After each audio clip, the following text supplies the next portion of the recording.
Assalamualaikum warahmatullahi wabarakatuh. Alhamdulillah sahabat-sahabatku semuanya dimanapun Anda berada yang senantiasa mengikuti kajian tentang mengenal kepribadian Rasulullah SAW. Alhamdulillah saat ini kita sudah memasuki bab ke-54 kurang lebihnya. Tentunya bab yang mana akan kita kaji hari ini adalah tentang harta pusakanya Rasulullah SAW. Kemarin kita sudah membahas tentang wafatnya Rasulullah SAW, yang kurang lebihnya Rasulullah SAW wafat pada hari Senin dan dimakamkan pada malam Rabu, itu Selasa malam Rabu. Dikarenakan tertundanya hal tersebut, ada suatu hal yang diselesaikan ataupun suatu hajat yang mungkin banyak sekali sahabat-sahabat tentunya ingin melihat Rasulullah, bertemu dengan Rasulullah SAW. Dan tentunya hal tersebut langsung dipersiapkan juga atas pengubarannya Rasulullah SAW. Dikarenakan di dalam sebuah penjelasan ataupun Ali karamallahu wajhah pernah menjelaskan dalam suatu nasihat beliau bahwasanya 3 perkara yang tidak bisa ditunda ataupun disegerakan atas 3 perkara tersebut, yaitu memakamkan suatu jenazah ataupun menikahkan suatu anak wanita yang sudah menemukan dari pendampingnya. Adapun yang ketiga, saya lupa, tentunya ada 3 perkara yang harus disegerakan. Alhamdulillah saat ini kita akan memasuki dari tentang harta pusakanya Rasulullah SAW. Seperti biasa, sebelum kita memulai dari kajian kita memohon kepada Allah Subhanahu wa taala dengan keberkahan surat Al-Fatihah. Bismillah.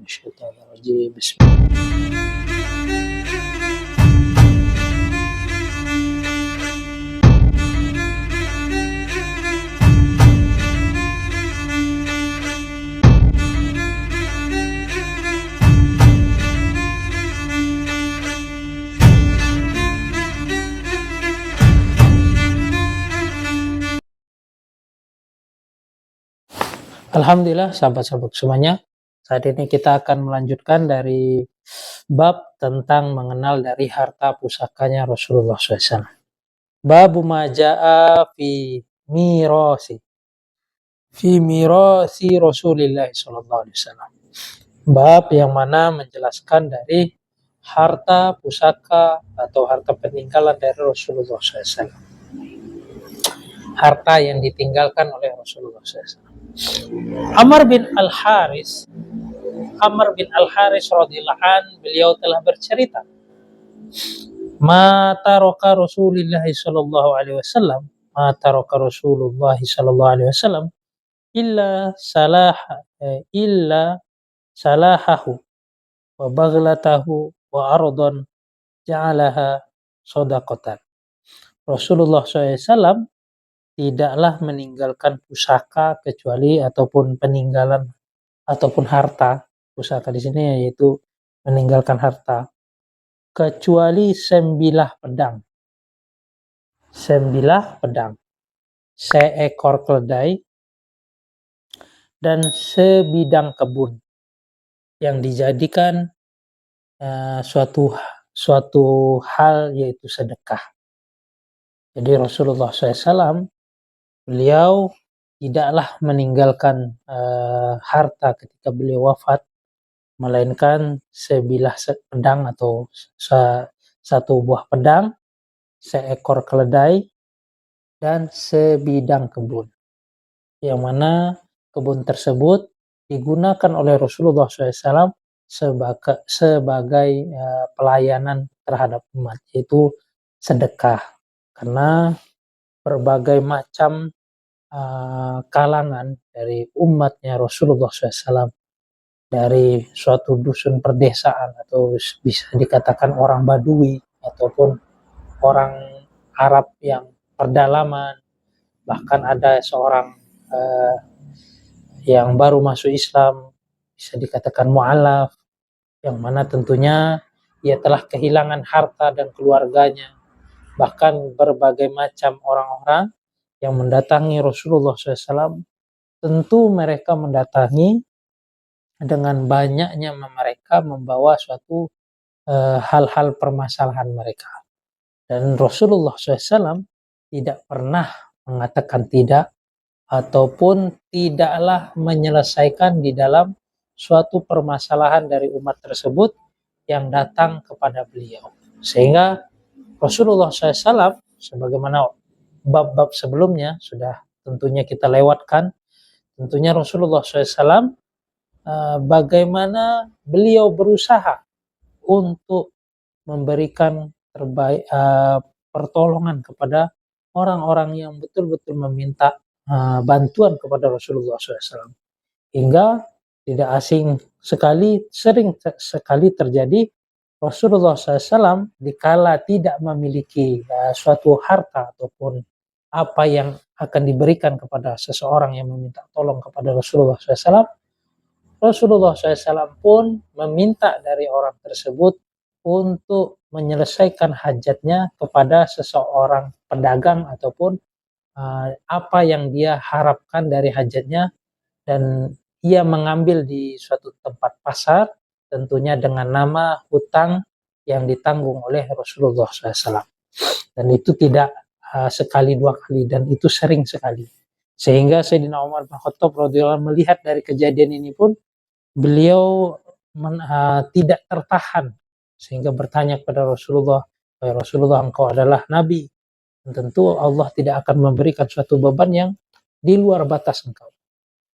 Namun Rasulullah SAW saat itu berubah dari wajah beliau, dan ada seorang Ansor menghibur dari jawaban tersebut bahwasanya Allah Subhanahu wa taala yang maha kaya dan yang memiliki segalanya, bahkan arsy yang Allah miliki. Maka Rasulullah pun tersenyum. Dari itu akhlaknya Rasulullah SAW, jika seseorang meminta bantuan kepada Rasulullah SAW, pasti suatu hal tersebut akan terselesaikan oleh Rasulullah SAW. Sehingga di dalam kehidupan beliau penuh dengan kesederhanaan, dan bahkan harta yang beliau miliki sebidang kebun pun itu adalah harta yang beliau siapkan untuk sedekah atau untuk membantu dari kemaslahatan umat ataupun siapapun yang datang kepada Rasulullah meminta dari suatu permasalahannya diselesaikan, ya, tentu harta inilah yang digunakan Rasulullah SAW. Dan hal ini sering kali kita dengar dari kisah kehidupan Nabi. Nabi jarang menemukan yaitu makanan di dalam rumah beliau, karena dari akhlak beliau yang begitu luar biasa, karena beliau tidak ada yang lebih tinggi keimanan setelah beliau ataupun sesudah beliau, melainkan Rasulullah SAW. Di dalam suatu hadis dikatakan, Rasulullah SAW menyatakan tidak ada orang yang lebih sempurna keimanannya melainkan aku, dan aku telah bisa membagi-bagi di dalam waktuku. Masya Allah. Semoga hal ini bisa memberikan suatu hal gambaran kepada kita. Begitulah kehidupan dari Rasulullah SAW, sehingga beliau wafat, beliau hanya meninggalkan sebilah pedang atau satu pedang, seekor keledai. Tentunya keledai ini bukan kendaraan yang luar biasa. Keledai ini adalah kendaraan yang sederhana atau bisa dikatakan kendaraan yang biasa-biasa saja. Dan beliau meninggalkan kebun pun, itu pun kebun yang beliau sediakan untuk sedekah. Wallahu a'lam. Diriwayatkan oleh Ahmad bin Mani' dari Husain bin Muhammad dari Israel, dari Abi Ishaq yang bersumber dari Amr bin Al-Haris radhiyallahu an. Abu Hurairah radhiyallahu an bercerita, Ja'at Fatimatu ila Abi Bakrin faqalat ma yarisuka faqala ahli wa waladi faqalat ahli wa waladi faqalat mali la arisu abi faqala Abu Bakar sami'tu Rasulullah sallallahu alaihi wasallam yaqul la nurasu la nurasu walakinni a'ulu man kana Rasulullah sallallahu alaihi wasallam ya'uluhu wa anfiqu ala man kana Rasulullah sallallahu alaihi wasallam yunfiqu alaihi.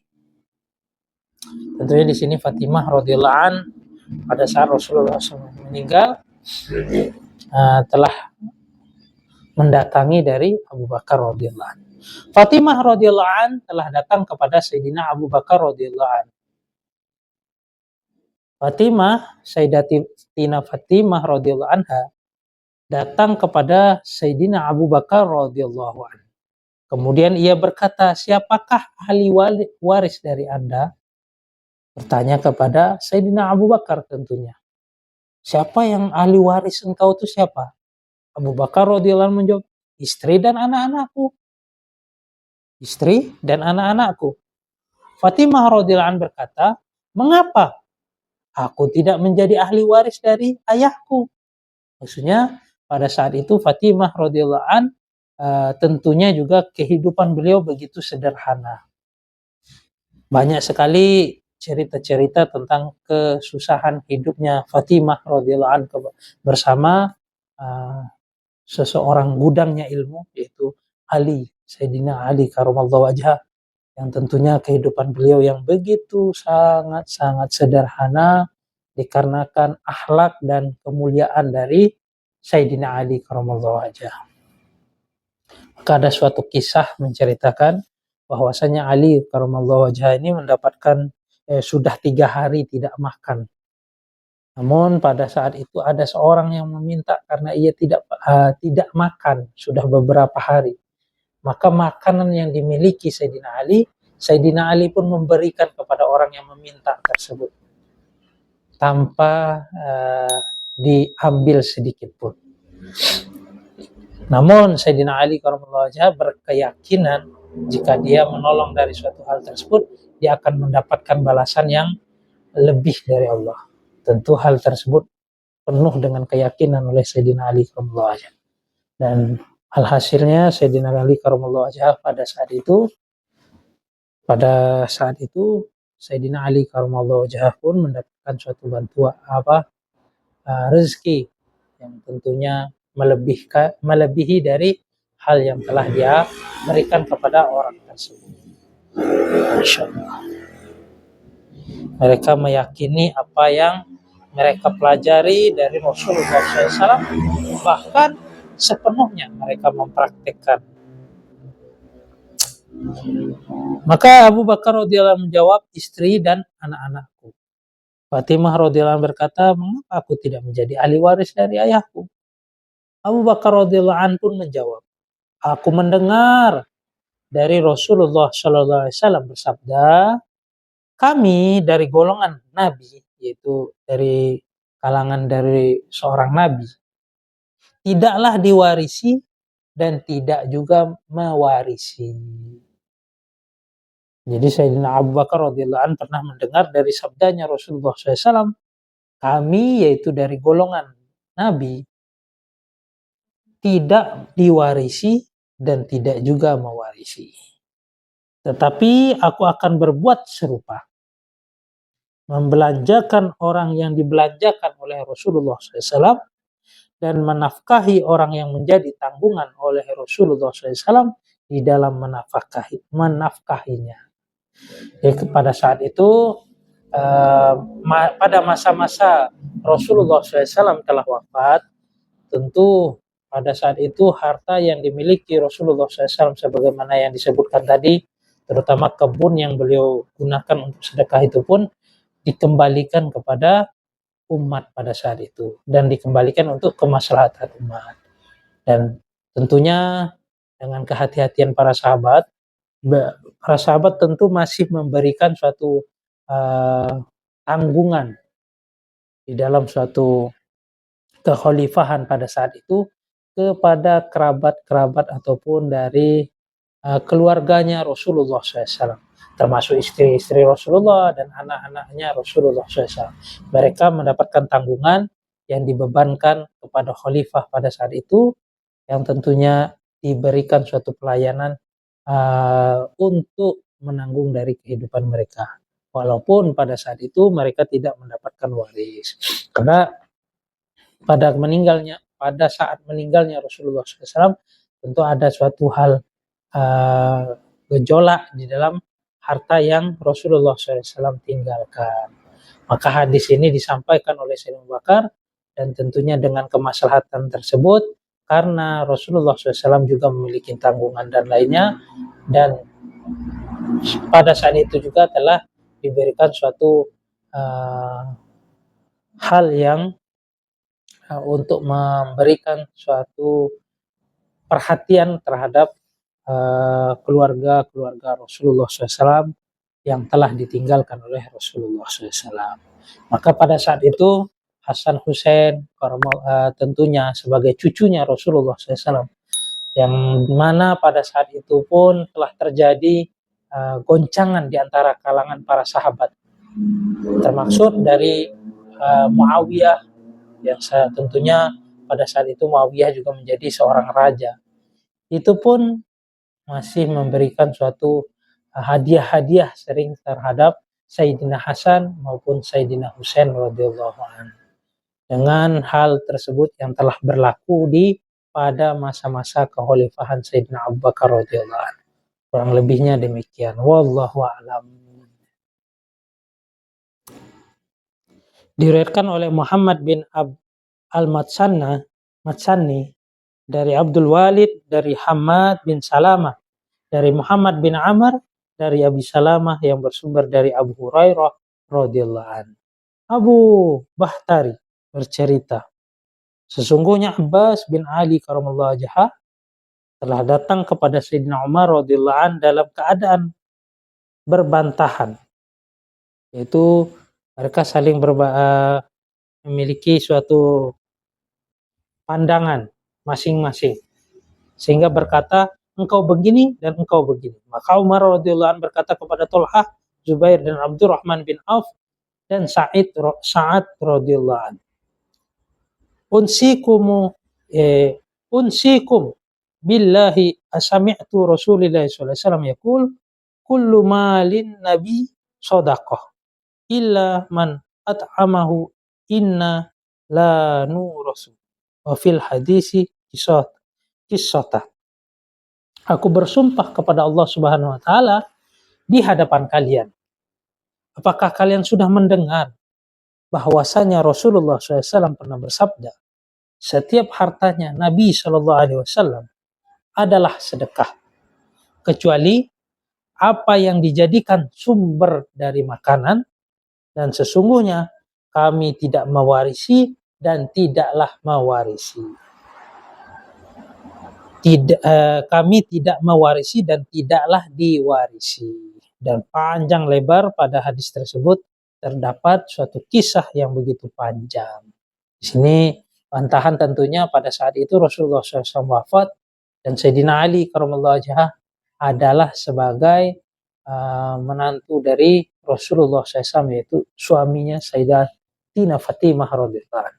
Namun dengan hadis-hadis yang diberikan kepada jawaban-jawaban melalui hadis Nabi SAW, tentunya dilihat kekuatan dari hadis tersebut, tentu banyak sekali. Sayyidina Abu Bakar radhiyallahu anhu juga menceritakan, Sayyidina Ali juga menceritakan. Dengan hal tersebut pun tentunya menerima dari hadis tersebut. Ya, harta Rasulullah SAW dikembalikan kepada kemaslahatan umat pada saat itu. Bahkan harta kemaslahatan umat pada saat itu banyak dari harta-harta ghanimahnya yang dimiliki oleh Sayyidina Umar radhiyallahu anhu ketika menaklukkan berbagai tempat daerah yang dimiliki untuk kemaslahatan umat pada saat itu. Namun pada wafatnya Khalifah Umar bin Khattab radhiyallahu anhu terjadilah gonjang-ganjing fitnah yang begitu besar, sehingga banyak sekali yang tidak tercatat ataupun tidak terpelihara dari harta-harta yang untuk kemaslahatan umat tersebut. Maka timbullah suatu perkembangan-perkembangan ilmu pada masa-masa setelahnya. Walaupun pada saat itu dikembalikan untuk kemaslahatan umat. Makanya pada saat itu betul-betul di masa Sayyidina Umar karramallahu wajhah, seluruh penduduk dari Madinah mereka mendapatkan tunjangan gaji. Sebelum hal tersebut terjadi, tentunya alangkah beratnya kehidupan dialami oleh Sayyidina Umar bin Khattab radhiyallahu anhu ketika di masa kekhalifahan beliau. Dan pada gonjang-ganjing ini pun terjadi karena wafatnya Rasulullah SAW, yang tentunya ada beberapa peninggalan dari Rasulullah SAW. Tentunya tidak bisa diberikan ataupun diwarisi karena dari sabdanya Rasulullah SAW. Kurang lebihnya demikian. Wallahu a'lam. Diriwayatkan oleh Muhammad bin Matsani dari Yahya bin Katsir al-Anbari al-Ghassan dari Syu'bah dari Amr bin Murrah yang bersumber dari Abu Bakar Bakhtari. Dalam sebuah riwayat yang bersumber dari Aisyah radhiyallahu anha diungkapkan, anna Rasulullah sallallahu alaihi wasallam qala la nurasu ma tarakna fahuwa shadaqah. Sesungguhnya Rasulullah SAW bersabda, kami tidak mewariskan apa yang kami tinggalkan. Adapun yang kami tinggalkan adalah merupakan sedekah. Jadi di sini ibunda kita Aisyah radhiyallahu anha pun memperkuatkan bahwasanya kami tidaklah mewariskan apa yang kami tinggalkan. Apa yang kami tinggalkan adalah seluruhnya sedekah. Dan warisan yang jelas tentunya yang diwariskan Rasulullah adalah ilmu yang sampai kepada Rasulullah SAW. Ini warisan yang tentunya dari Rasulullah SAW, penerang dari kolbu-kolbu umat, penerang dari kehidupan manusia. Jika ingin mendapatkan suatu keteladanan yang baik melalui dari Rasulullah SAW. Alhamdulillah sahabat-sahabat semuanya, kurang lebihnya demikian kisah dari harta yang ditinggalkan oleh Rasulullah SAW, yang tentunya hal tersebut dengan sabdanya Rasulullah SAW itu pun tidak bisa diwarisi kepada anak-anaknya tentunya, yang mana Rasulullah mengatakan di dalam hadis yang tentunya artinya kurang lebihnya seorang nabi tidak mewarisi ataupun diwarisi. Alhamdulillah, jika kalian merasa video saya ini positif, silahkan kalian share sebanyak-banyaknya dan tekan like untuk mendukung channel saya. Jika kalian ingin mendapatkan notifikasi, jangan lupa tekan subscribe. Kurang lebihnya saya mohon maaf, saya undur diri. Wabillahi taufiq wal hidayah. Assalamualaikum warahmatullahi wabarakatuh.